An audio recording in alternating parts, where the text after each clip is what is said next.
Hello guys, আরও একটা mini ব্লগে সবাইকে ওয়েলকাম। দীঘা মন্দারমনির পর উইকেন্ড ডেস্টিনেশন হিসেবে তাজপুরও বেশ ফেমাস।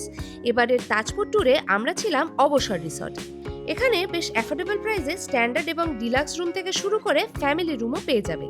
ব্রেকফাস্ট, লাঞ্চ, ডিনারের জন্য ইনহাউস রেস্টুরেন্টও রয়েছে এবং এই রিসর্টে খাওয়া দাওয়ার কোয়ালিটি এক কথায় জাস্ট দারুণ।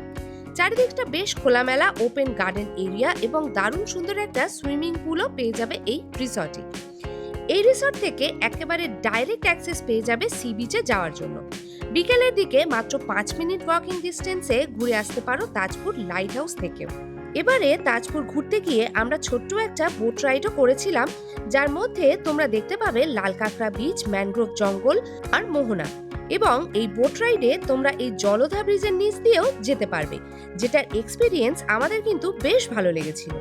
বাসে করে একদম কম খরচে কলকাতা থেকে তাজপুর পৌঁছানো, তাজপুরে বাজেট ফ্রেন্ডলি রিসর্ট, স্যাক্সে জমিয়ে লাঞ্চ, তাজপুর সি বিচ, এই সব কিছু মিলিয়ে আমাদের তাজপুর ট্রিপ ছিল একেবারে হিট।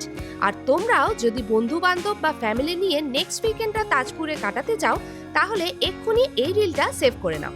কলকাতা থেকে 2 রাত্রি 3 দিনের তাজপুর ট্যুরের ডিটেল ভিডিও পেয়ে যাবে আমাদের চ্যানেলে।